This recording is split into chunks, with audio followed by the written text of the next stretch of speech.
ఎవరు లేరు కదా, ఒంటరిగా ఉన్నావు కదా, అసలు మాట కూడా రాలే కదా.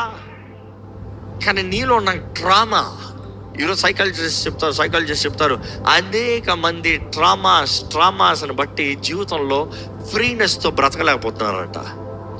ఈరోజు నీ ముందు స్వతంత్రత ఉన్నా కూడా, ఈరోజు నీకు స్వేచ్ఛ ఉన్నా కూడా, ఈరోజు నీకు అనుభవించే జీవితం ఉన్నా కూడా జీవించలేకపోతున్నారంట. గతంలో మనుషులన్న మాటలు, గతంలో నీకు జరిగిన కార్యాలు, గతంలో నీకు చేసిన క్రియలను బట్టి there is a trauma in you.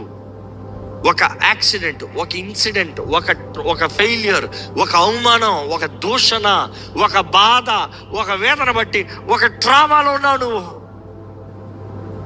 నిజంగా జీవితం దేవుడు మేలు చేసి బయటికి తెచ్చుకొచ్చినా కూడా ఈ మైండ్ ఇంకా ట్రామాలో ఉన్నావు, నువ్వు బయటికి రాలేకపోతున్నావు.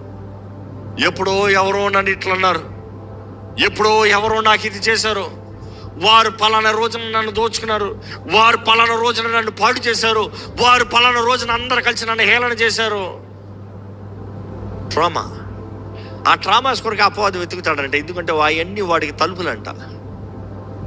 ట్రామా అనేటప్పుడు ఒక గాయం, నీలో కలిగిన గాయం బట్టి నువ్వు క్షమించరాని మనసుతో నువ్వు ఆ తలుపులాగా సిద్ధపరిచినప్పుడు దాంట్లో వాడు దూరతాడంట. క్షమించరాని మనసు నీలో అంటే అపవాది నీలో నిశ్చయంగా దూరే అవకాశం ఉంది. క్షమించరాని మనసు నీలో ఉందంటే అపవాది చోటు నిశ్చయంగా నీ జీవితంలో కలిగి ఉన్నాడని అర్థం. నీ జీవితంలో క్షమించరాని మనసు నువ్వు కలిగి ఉన్నావంటే దేవుడి ప్రేమ నీలో లేదు, అపవాది నేను వెళ్తున్నాడు అని అర్థం.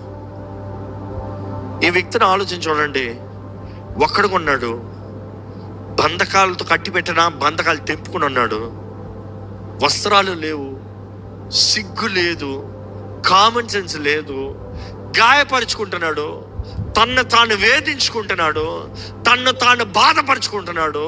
ఈరోజు చూడండి, ఎంతోమంది ఆ ఒంటరితనంలో ఉన్నవారు, డిస్కరేజ్మెంట్లో ఉన్నవారు, ట్రామాలో ఉన్నవారు, అబ్యూజింగ్ దేర్ ఓన్ సెల్ఫ్స్. వారి దేహాలనే వారు అబ్యూజ్ చేసుకుంటున్నారు, వారి జీవితాలనే వారు అబ్యూజ్ చేసుకుంటున్నారు, వారు కలిగినంతా అబ్యూజ్ చేసుకుంటున్నారు. ఎవరో పాడు చేయక్కర్లా, వాళ్ళు పాడు చేసుకుంటారు. నీ దేహము దేవుని ఆలయమని మీరు ఎరుగరా? మీరు వెలపెట్టి కొనబడిన వారు, అమూల్యమైన రక్తంతో విమోచించబడిన వారు, వెండి బంగారము ద్వారంగా కాదు, క్రీస్తు రక్తము, అమూల్యమైన క్రీస్తు రక్తము చేత విమోచించబడిన వారు మీరు. నీ దేహం దేవుని ఆలయం తెలిసినప్పుడు దాన్ని అబ్యూస్ చేయవు, పాడు చేయవు. దేవుని ఎడల భయం కలిగి దేవుడు ఎవరో నువ్వు గుర్తెరిగినట్లయితే నీ దేహాన్ని అబ్యూస్ చేయవు.